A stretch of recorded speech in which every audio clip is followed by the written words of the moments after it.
y'all. The four-letter word that jumps right out at me. Check it out, y'all. Love. Hey.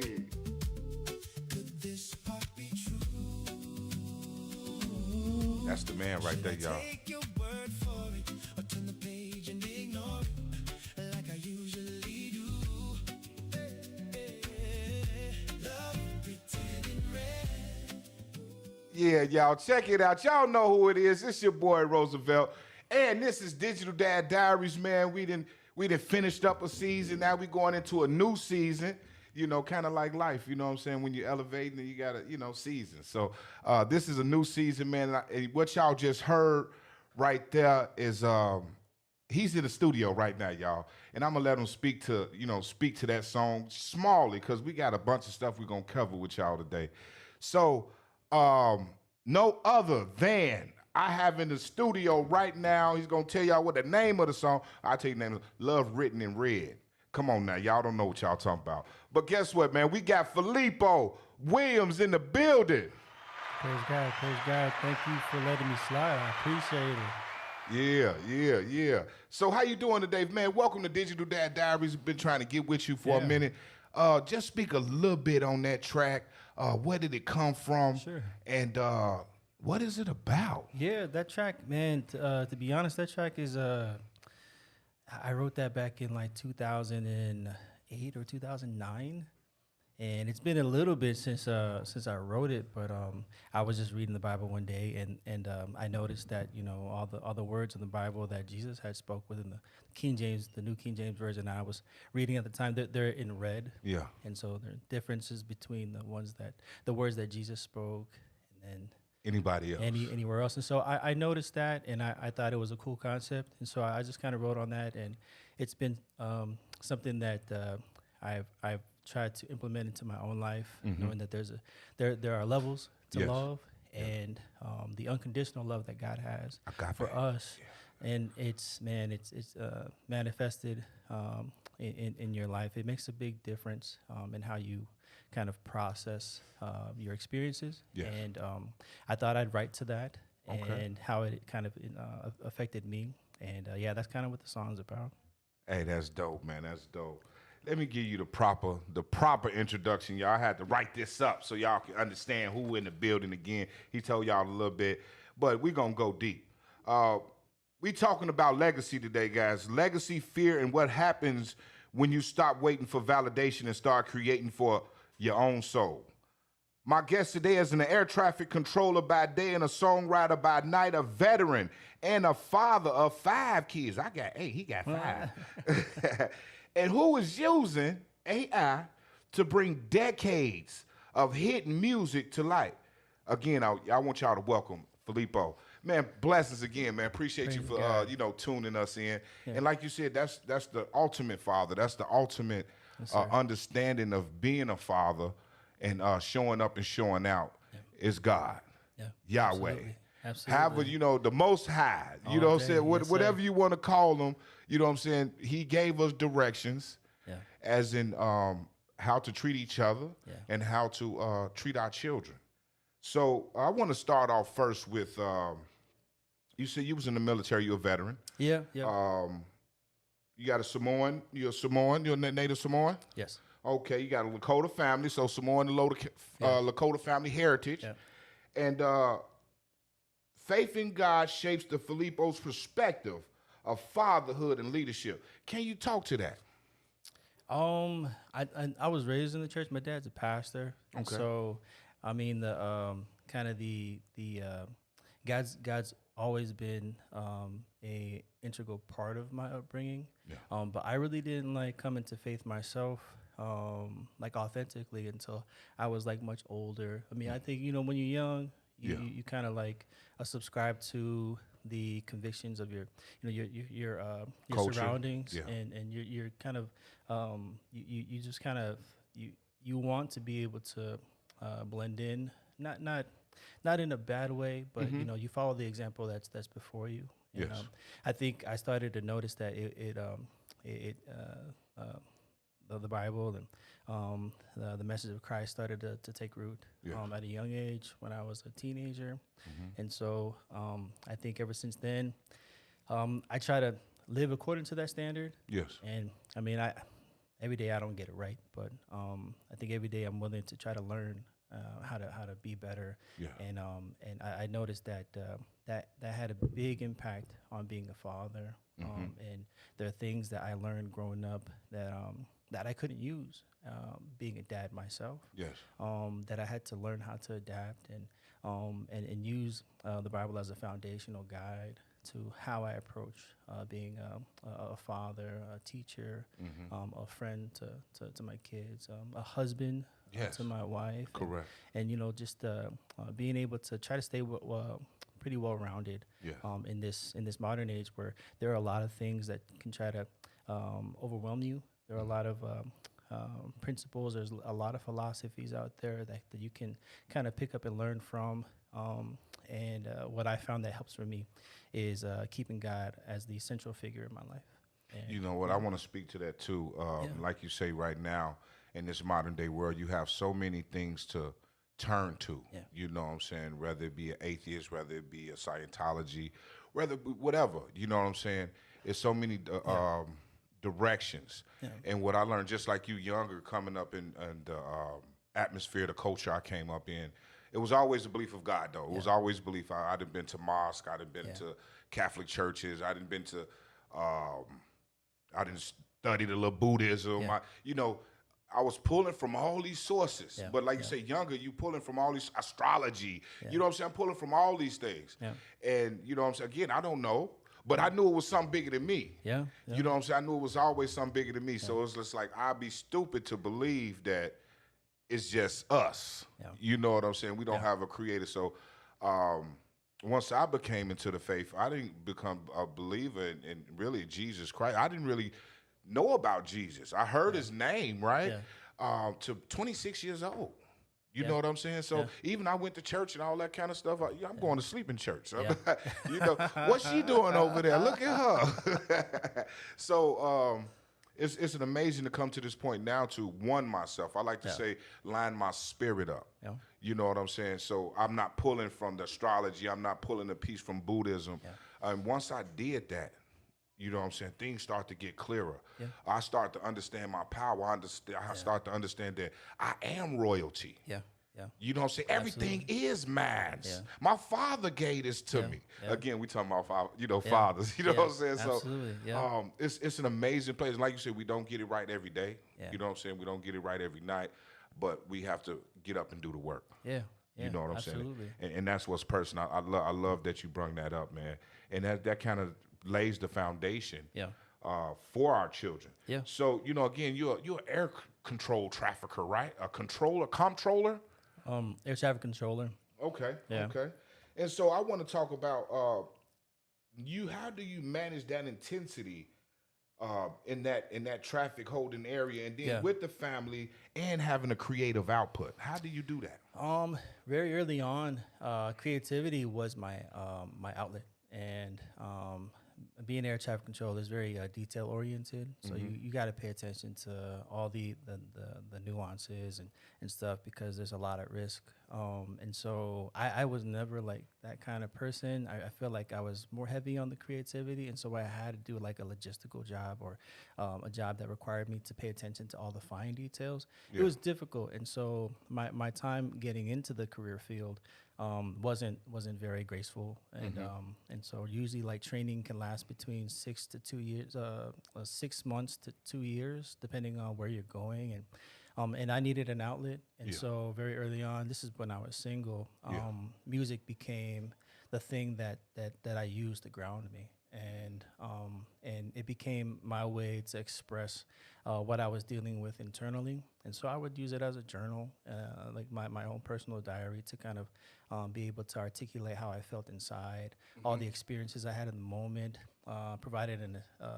Music provided an escape to be able to kind of like center myself. And a lot of times where I'm trying to write about love or relationships, it's all centered around that, that love that God has allowed us to experience and experience in a way where it's wholesome and it's fruitful. And Yes. so being able to kind of experience that through music was kind of the thing that I built upon as the years went on. And then as I get into my own relationships with my wife and then eventually my kids, music stays a central part in our expression.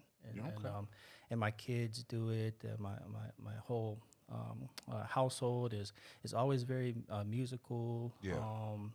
And it's been a really cool experience, and that's how I kind of like maintain some sanity when things get a little crazy. Just kind of like recenter and make sure that the reason why I'm creating music is because God's given me the ability to. Yeah. And then make that the motivating part, not like trying to entertain nobody or make music for other people, but make music for me. Yes. So that if anything, I'm happy with what I'm creating. And Yes. if it resonates with somebody, it does. That's cool. And that's kind of like always been my my motivation. Your motivation, okay. So and then like I said, we started off with pretty much faith. So and you talking about the creativity and being a creator. How did faith provide a stability in both those that has their career that you're doing, and also the environments and everyday planning with the family? How did faith have a big impact on? How does it my, provide that stability for you? Yeah.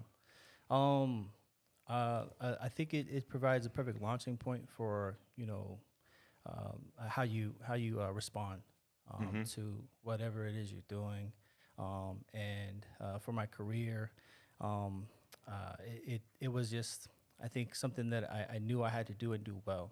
Okay. Because that's kind of where my integrity comes into play. And even though, to be honest, I'm just being transparent. Yeah. I don't like being in air traffic control. I don't like it. It's kind of like something I did and continue to do because I started to have a family. My firstborn was born in 2015, and I got my job in the agency in 2014. And so just kind of like staying with it has been like out of necessity. Yeah. And so it hasn't really been a driving force for me. It is for a lot of people, which is cool. Yeah. And I'm always an advocate for the aviation community, those who desire to look in an advancement in within air traffic control or being a pilot or anything like that. Yeah. But for me, it required a lot of my energy and attention, and I wanted to do the job as well as I could. Without compromising the safety of the aviation community. And so that was always my line. That was always my boundary. I will continue to do this job and do it as well as I can. And when I reach the point where I'm compromising people's safety, then I got to be able to know that I'm crossing a boundary and pull back. Yeah. And so the money was never really the motivation outside of providing for my family. And that it continued to be like a stressor as the years went on. Yeah. I had to really like reconcile that. Like, okay, well, how do I then advocate for my time and my health, my mental health? Yes. While also trying to provide for my family. And it's been like a long time trying to figure that out. Yeah. But God has always been at the center of that, trying to make sure that, I'm taking care of myself, making sure I'm taking care of my family, and how can I then, transition to a space where I'm doing that in a way that it's not compromising their well-being. Correct. Or myself. And so that's kind of been my moral compass as it pertains to my career. Yeah.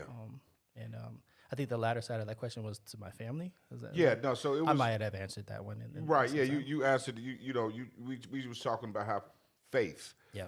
Provides that stability and going through, like you said, that comptroller and the controller, and also guiding your family. Yeah. And that's just segue straight into why we're here. Again, this is about being a father. Yeah. You know what I'm saying? And we know God is our ultimate father. So looking at your children, you got 5, right? Yeah.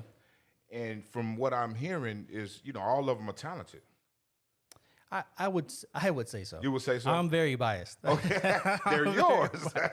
My kids are dope. Yeah. Okay, okay. I'll always say that for the rest of their lives. So how is raising children who are musicians themselves? It's really cool seeing them use music as a way to express themselves. And one fundamental space that I'm glad you asked the question, because I think it's something that we as creatives, as artists, I think that's something we struggle with, that tension. There's a lot of people that want to create stuff and then make a living out of it, make it into a career. And I feel like they position themselves in a way that they're creating stuff for other people to enjoy, and then they kind of miss out on creating things for themselves. And I feel like they try to create something for themselves kind of like passively by creating it for other people, so that more opportunities will be open for themselves. I see what you're saying. I think that as music or art as an expression, I feel like it's always been meaningful when it starts to represent something that I enjoy first. Yes. And so when it comes to my kids and them creating music, there was one moment where my 9-year-old now, Kohana, he was probably 5, and he was on the organ. He was doing these really cool runs that my brother TJ, you probably know him. Yeah. Shout out to TJ from Memphis. Shout out TJ. He was him and Kale in the city now. Yeah. They've been a really big part of their musicality, their experience, and so they would teach him these songs, and he was up there on the organ in church, just like playing, jamming and stuff. And people that didn't never said 2 words to him would come up to him after church, and they would just be like, "Hey, you did really good. You're really good." Yes. And they took, I feel like for me, they would take a moment that he intended for worship, and then they would turn it into attention onto him. And that's how I feel anytime somebody comes up to me after and people tell me I need to get over that, but anytime somebody comes up to me after a gig or something, they say that I do a good job. And usually I'm doing like worship music. I'm doing like praise and worship music. Yeah. And in that moment for me, I'm like, I'm praising God. Yeah, it ain't even about me. You know what I'm saying? Everyone else disappears. Yeah. You're not even in the room, to be honest. Correct. I am only really giving honor and glory to one person, and that is my Heavenly Father. And then immediately when I step off stage, immediately when I go to another place, I get accolades and stuff. It starts to turn into like I'm the center of attention of something that I didn't intend to get any attention at all. Yeah. And so I noticed that tension within myself, and then I would adjust that with my kids and tell them first and foremost, man, like this medium, this expression, is something that you do for you. Yes. You don't do it to get accolades, because then you'll be creating things in order to get a response that you're happy with. Yes. But when you don't get that response, it's usually like the way that you process that is with loss. Like you weren't able to achieve something that you sought out to do when you look to get accolades from somebody else. But when you first start creating music for you, create music because you like it, you don't need to ask for permission from anybody else. Yes.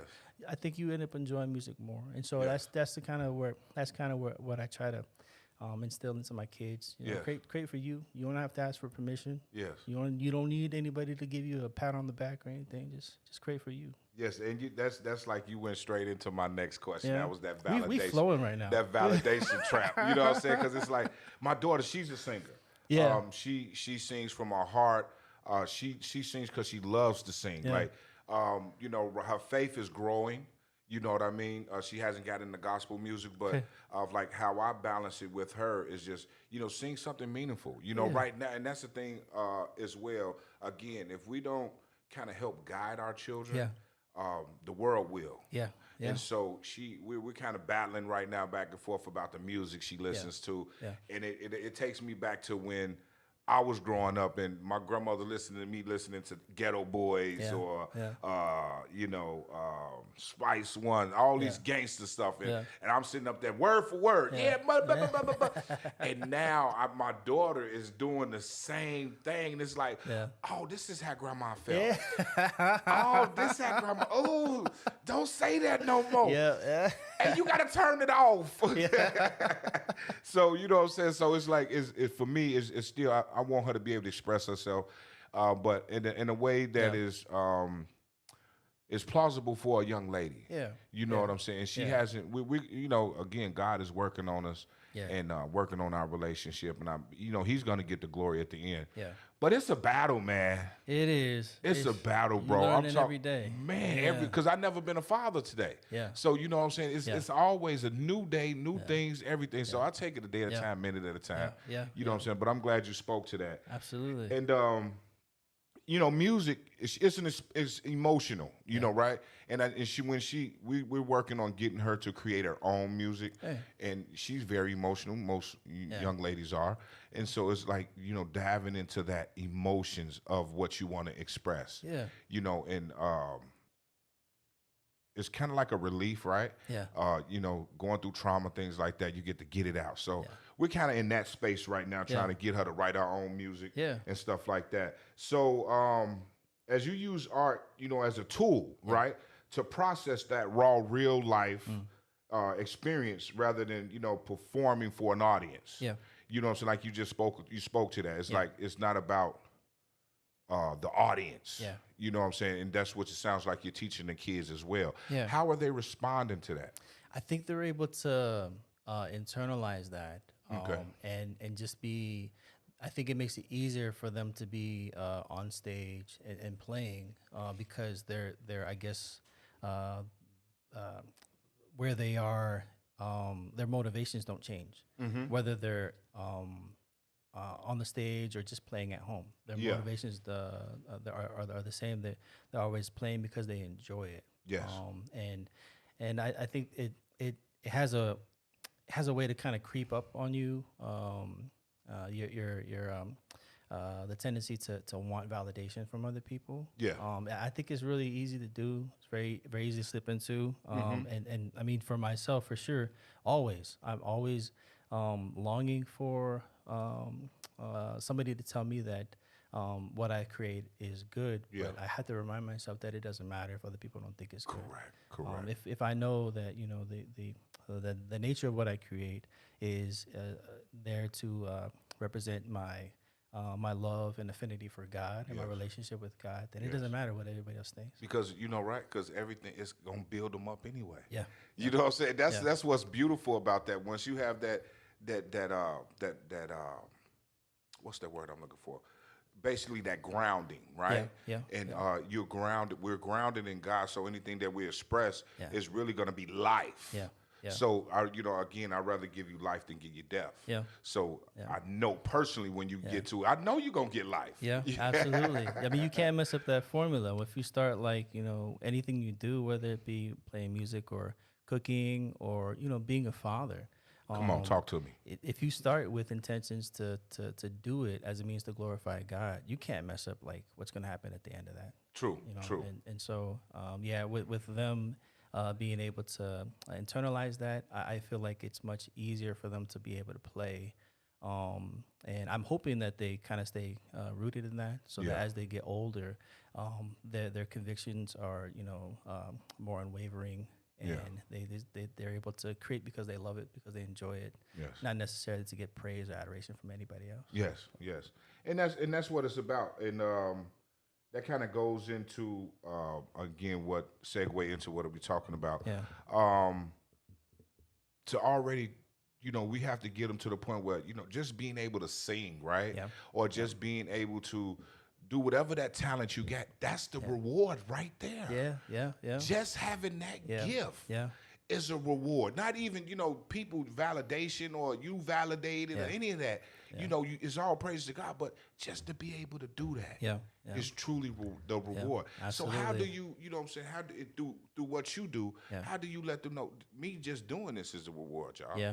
You know what I'm saying? How do you do you verbally tell them, you show them, You know what I'm saying? How does that look for you? I think we play together. We'll have moments where we're having an experience. There'll be times where my oldest is trying to get a lick down. You know, he plays on the drums, and he likes to play piano. He's very musically inclined also, but he's primarily a percussionist now. And so if he's trying to work on something, I make it a point to kind of like root him on. You know, we're at the level that he's at right now. He's not playing like crazy stuff right now, but at the level he's at right now, I'm enjoying that experience. We'll play like a track, or we'll play with the track, or we'll play a song together.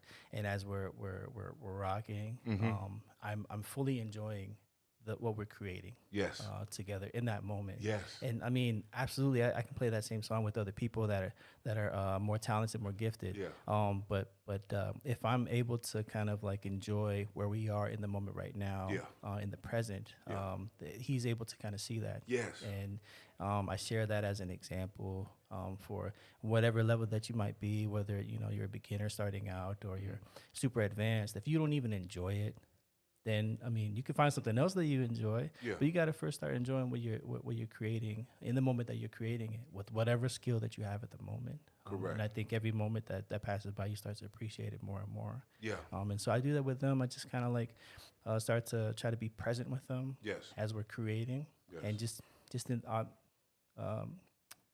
authentically just try to enjoy the moment, because I really do enjoy what we create together. Yeah. And then they'll surprise me and they'll say, "Oh, Dad, I'm writing a song myself," and I'm like, "Man, that's oh my gosh, I can't say." I can't wait to get to that point. Oh my gosh. Yeah. It's pretty dope that they're able to kind of create something that's that's a part of who they are. Yeah.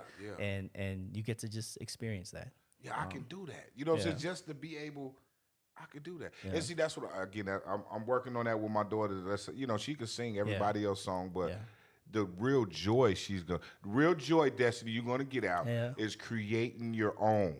Absolutely. And you're gonna be I believe once she does it, it's gonna she's gonna be poof, poof. You know what I'm saying? Because she's gonna be able. It's gonna be really her outlet. Singing is an outlet, the outward pouring of the words of somebody else's, but the outer pouring of her words.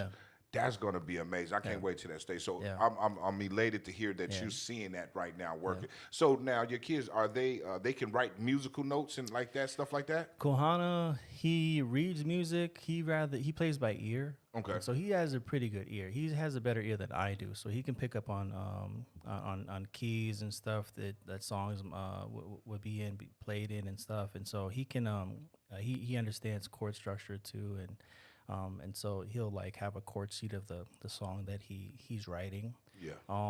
And he's really good at following along very well at not tabs but chord names and progressions and stuff like that. He's really good at that. And so he does it with no fear, huh? And I think it's rooted in that you create for yourself. Yeah. Create for yourself. Don't worry about what other people might think. Create for yourself. Create something beautiful that you feel like is beautiful. Yes. And then you don't have to worry about how many songs. If your song is good at all, just create whatever you feel like you would like to listen to. And I think that's what the whole Greenleaf album is. Yeah. It's just a collection of music that I would like to listen to. Yeah. And I mean, I wrote it. I hope I would hope that I like to. Yeah, that's what you said in the beginning. This is what you do. So I hope you wrote it. Yeah, and so like all the songs are just original tracks, original songs that I wrote and have like developed, arranged. I did the whole arrangement for all the songs. And independent of Suno, which is the AI platform that I use. Okay, let's not speak on that. But I see where you're going. Sorry. No, you good. You good. They gotta pay me, I guess, to shout them out. So. Yeah, I feel you on that. But like you said, the creation of that. So I want to speak to a piece of that. Sure. What we just talked about. What you just created. Yeah. Right. It's nothing that you just came up with yesterday. So it was something it's been in the crates. Yeah. So we was speaking earlier beforehand. It was a fear that was going on with that. You know what I'm saying? I want to kind of speak to that fear right now. Yeah. Why? You know what I'm saying? Yeah.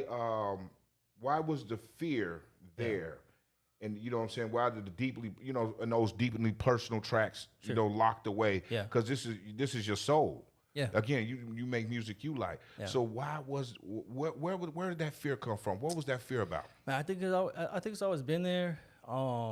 That lack of confidence or that insecurity. It's always been there, and with no way to kind of like show me how to get over that part. I can't tell you if it had anything to do with my upbringing or anything like that. I do know that for sure that it was always a scary thing to put myself in that place where, you know, I got attention. Yeah. And then, you know, I'm susceptible to everybody's opinions, everybody's judgments, and I would be devastated every time that somebody said that, you know, I wasn't good enough. Yeah. Or that whatever I created didn't have value. And so I think there was always that hesitation there, that whatever I bring to the table, because every song is a piece of me. Every song represents an experience that I had, and when it would be met with like resistance, or people would just kind of like say it's trash, then I think that kind of like it would be heartbreaking, because that's almost like, for me, it was like, you know, telling you that you're not good enough, you're not acceptable. Yes. Whatever you just created just now, Yes. it has no value. Correct. And so I think that was the real reason why You held back? I held back. I was very hesitant on sharing these things, because it was very personal stuff. Yes. that like I shared before, it was like a journal. And Yeah. sharing this information, sharing these songs was like opening my journal to the world. Yes. And it was, man, it was debilitating, to say the least. I wouldn't want to do it. I would find every reason not to do it. And you did. And then I did, and it came at a point. I was sharing with my brother earlier that I when he introduced me to this this platform. this platform, I had no idea. Yeah. It was like a month and a half ago. I had no idea that this was even a thing. Existed. I had no idea. I mean, maybe it's because where we are, but I live in a bubble where, you know, it's just my wife and my kids, and so I didn't even know. I thought it was just me. Yeah, and so like all these things that are developing everywhere else, I had no idea. And so when they introduced me to this, I was like, oh man, this is so cool. And then I was like, okay, what if I like take a track that I don't even like? The first one was Up to You.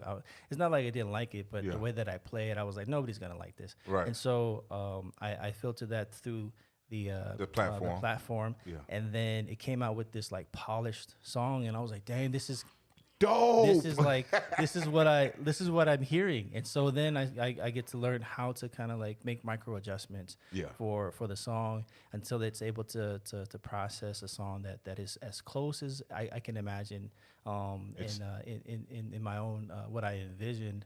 And then, you know, I just, it was addicting. I was one after another. I was able to kind of see the fully realized version of things that were like in the back room somewhere, hidden in the closet, that nobody knew existed. These songs that were just stuck in my imagination, I got to actually appreciate live. And so I'm just like one track after another, and then I'm enjoying these songs for like a couple weeks on my own. Because again, I'm creating for me. And so I'm like, these are the things that I really enjoyed.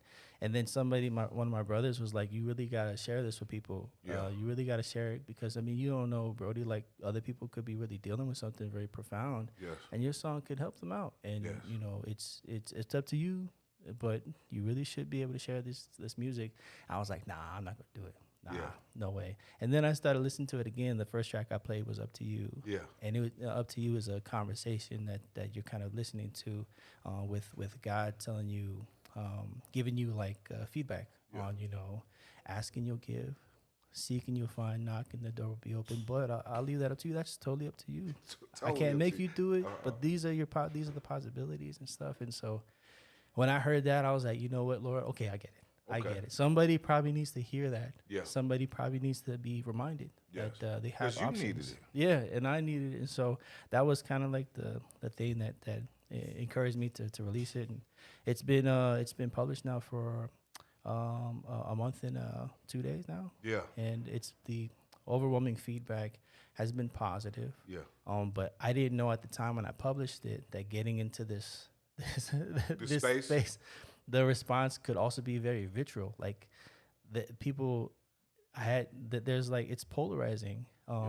The use of AI in this space and how threatening it could be to other people's a livelihood. And I had no idea when I submitted the stuff. And then I mean that there's a real tension socially that people are dealing with. And I just try to keep the main thing and just share my music.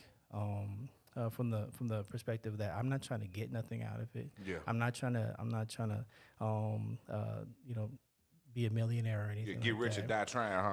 My only desire is to share what God has implanted into my heart with other people. Yes. And if they rock with it, then they do. If they don't, that's okay too. Yeah. Yeah. That's totally fine. You spoke to everything, man. You just spoke to. I love the way it just flowed. You know what I'm saying? Well, praise God. Praise God. Hey, praise Him. Hallelujah. Absolutely. Moving past the what ifs and embracing that vulnerability and criticism and self-expression in real time. Yeah. That's what you just talked about. Yeah. You talked about how using that platform, once you used it and you synced it, like, did a light, because like I guess you did speak to that. It was like a light bulb moment. Yeah. Like I could have been doing this if I would, Yeah, and it's like, and I think I mentioned it before we went live that it's a little bit of like an appreciation for being a part of the moment for other people to share their reactions to the music, but then also like it's also I do have a feeling of shame that I should have been did this. I should have been shared this information. Somebody out there somewhere. Yeah. But everything is time, and with our Father, everything it wasn't time yet. Absolutely. This is the perfect time for it, bro. Yeah. Don't you know what I'm saying? Again, don't even worry about what woulda, coulda, shoulda. Yeah. That was on purpose to get to this purpose. Yeah. So that song is still gonna reach that person it's supposed to meet. Praise God. I'm hoping I can't and the thing I teach my kids is like, you can, you make decisions. Yeah. But what you can't control is the impact or what happens because of your decisions that you make. And so I hope that in me deciding to share the music in this space now, that God will just do with it what He'll do with it. I will not be able to control where it goes, who it goes to, how it impacts them. That's God's job. Yeah. I don't have to worry about that. Yeah. And I don't have to put myself in that space where everyone's got to hear. Well, people that need to hear will hear. Definitely, it will brace those ears. Yeah. Filipo, I want you to, right now look at that camera, and I want you to talk, Where am I looking at? This camera right here. This one? Okay. That one right there. I want you to give one piece of wisdom for the fathers holding back on their own creative passions or struggles. Oh, man, what can I tell you? It's not easy. There are a lot of things that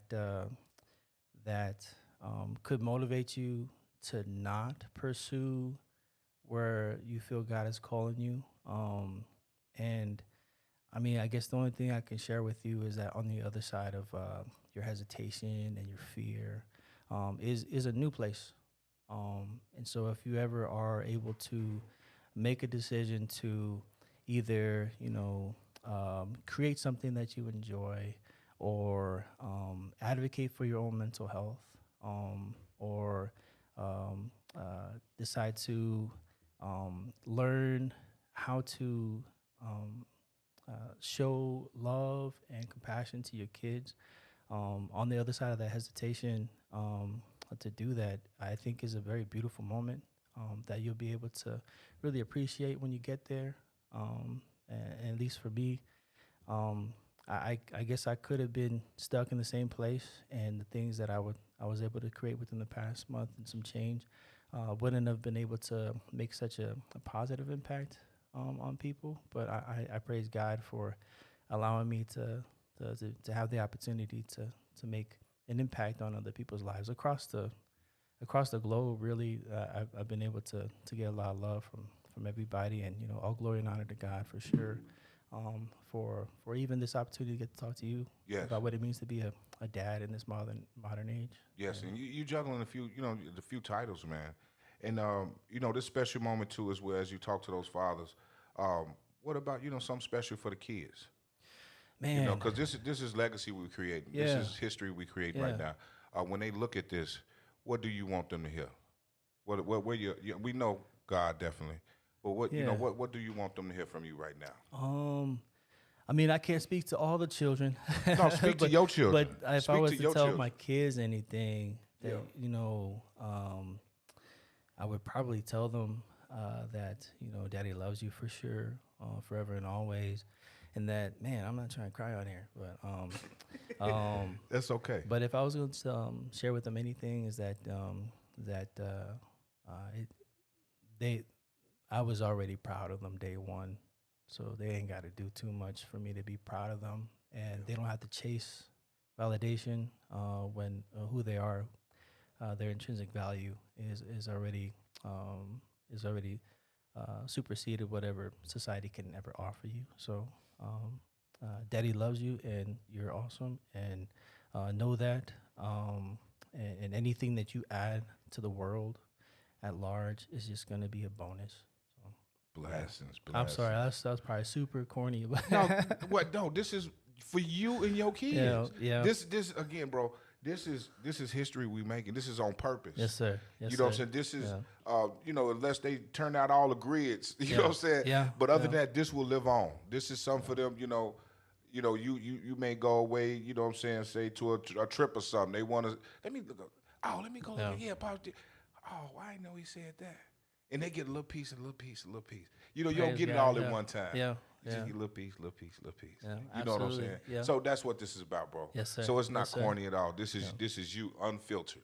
Absolutely. You know what I'm saying? Man, y'all, woo, don't y'all feel good? I'm trying to tell you, Digital Dad Diaries, that's what we doing. We having unfiltered conversations this season, y'all. And that was Filipo Williams, man. What such an amazing soul. Man, if there's one major takeaway from today's conversation with Filipo, y'all, it's that fear is an expensive mentor. It costs your time, it costs your peace, and most importantly, it keeps our kids from seeing us live out the very lessons we try to teach them. As dads, we're quick to tell our kids to be brave, to step up, and not care about what the room thinks.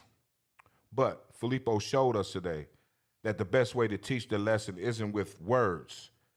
It's by taking those decades-old dreams in the self and putting them out into the world, applause or no applause. If you're sitting on a creative gift, y'all, a passion or a story right now because you're waiting for the right time or afraid, right? How people will receive it, let this be your nudge.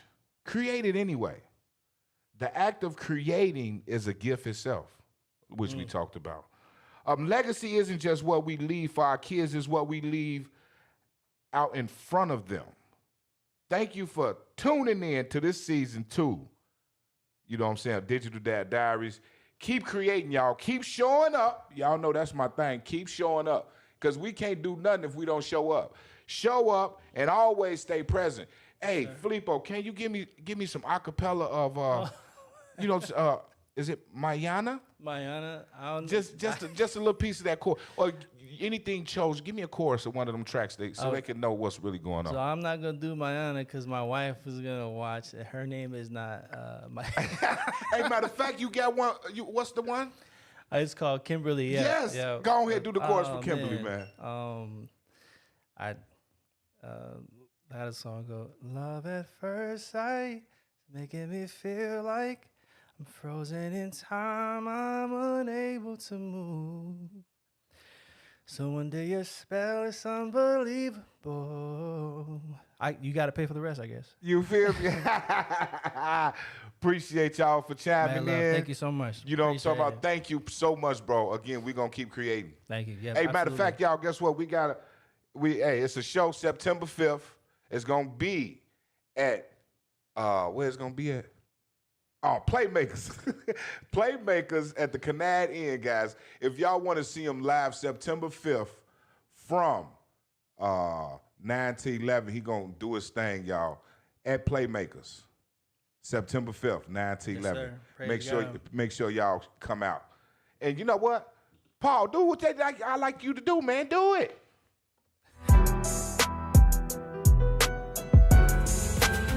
All right, that's all for this episode of Digital Dad Diaries.